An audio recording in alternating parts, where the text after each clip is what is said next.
deify themselves, not because this is what the natives wanted to, but that's what the Greco-Romans had certain priests do for them, teach them the mysteries and other things. So now they took these things over into the Roman Catholic Church.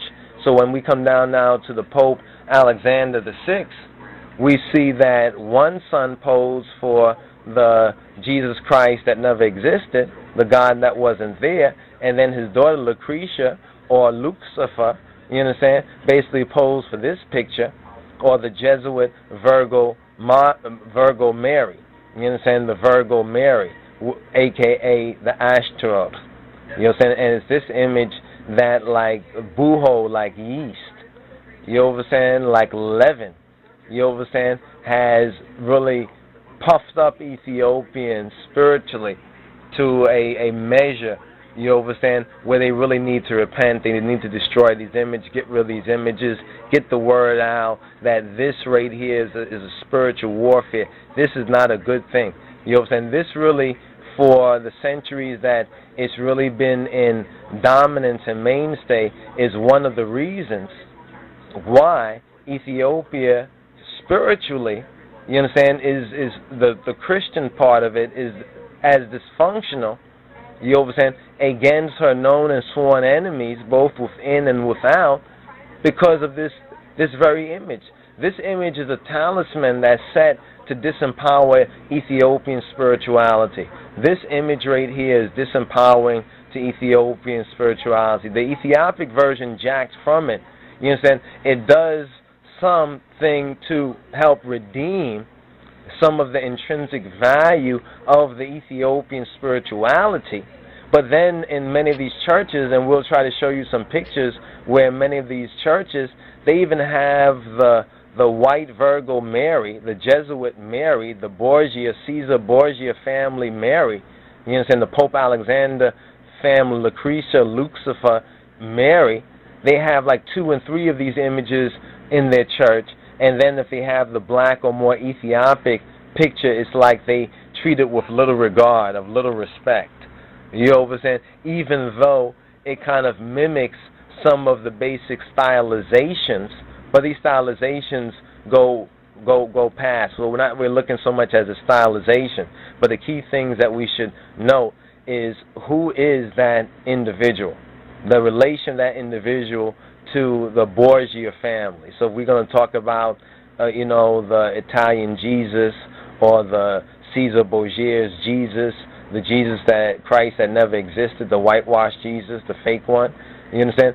Then we also have to talk about the Mary one, you understand? Because learning who the true Jesus, Iosus Christus is and its connection with blackness is very important for us as black males.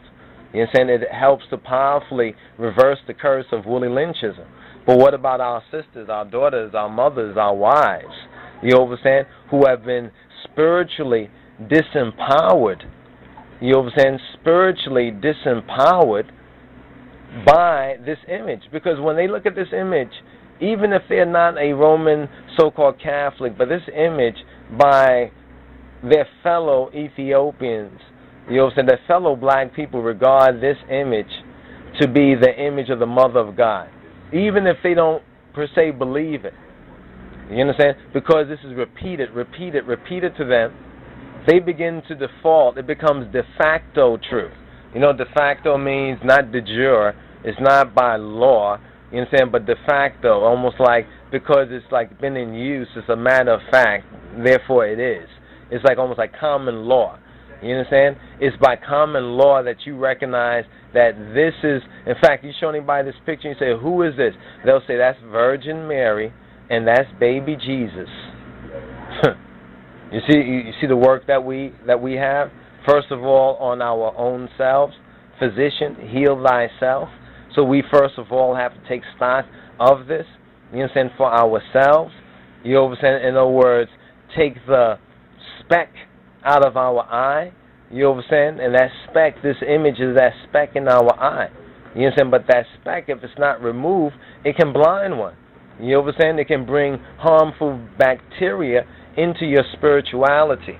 And this very image has done just that. It has brought harmful bacteria into the Ethiopic last remaining of ancient Christianity's roots, or true Christianity and Judaism's roots, the true Hebraic way. You understand? Because Judaism is basically an AD religion. But when we say Judaism in that sense, we're referring to the tribe of Yehuda, or the Moa'an Besazem Negeda Yehuda, not Judaism, which is something make-believe, you understand, on what we, the people, and what Ethiopic Edamala Haile Selassie represents. But we really need to take stock of this image. It's very disempowering. Then when the men now, the Ethiopian males, they look at this picture, you understand, and they recognize and accept this is Virgin Mary too, then that means your wife, your baby mother's inadequate, unless she's a white woman. What's happening is happening. You know what I'm saying? Your child is also inadequate. You understand? Therefore, you act on probably a lot like the Gentiles now in refugee status in these foreign countries, scattered abroad because of disagreeableness. You understand? So it has a harmful and detrimental effect on the male as well as the female psyche of Ethiopian, but especially Ethiopian Christianos or Christians. I know a lot of people are used to this. It's going to be very hard for people willingly, you understand, to basically destroy that image. You know what I'm saying? When we say destroy that image, we say what Yahweh says in His Word, to destroy their images. You understand? The Ethiopic version that has been jacked from that, because we can read the artistic quality and see that someone knew what they was doing by changing a lot of key things in the picture. You understand? Making the woman, you understand, more Ethiopian or Amhara in that sense. You understand? Putting a Bible in the hand of the youth, having the youth signal, having Mary have her hands covered in the way that it is, holding the handkerchief that she's holding. And if you now look at the other picture, the Jesuit picture, there's some very interesting sign, you understand, some very interesting sign that's going on, or witchcraft that is going on in that picture. But we really can't say enough about this. We just thought we was going to do just probably a small 10-minute spot or something like that, just touch on it, just some basic 411. But when we really get into it, we get to find out that there is so much about this. I'm talking about just some of the basics. So all we're trying to deal with right here is just the basics. You know, like they say, just the facts. We're just trying to deal with the facts right here.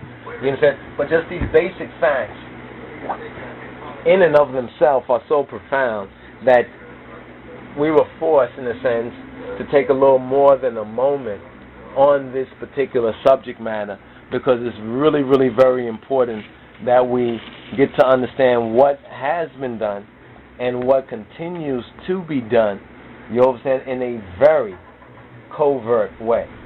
You understand? In almost one of the most covert ways. It's probably the most successful way that the Pope, that the Jesuits, you understand, that Roman Catholicism, Mystery Babylon, the Romanish agenda has gained great strength because of the subtle, covert, and overt use of their false images, and Ethiopians willy-nilly adopting these false images and even putting them up in the prominent places, you understand, of many houses of prayer, worship, and reflection. You understand, with no sort of qualifiers, not even being qualified for what it is. You understand? A Roman forgery. That's basically what the Virgo Mary is. It's a Roman forgery and a perversion of the true Ethiopic Kadis Mariam, or the Black Maiden Mariam.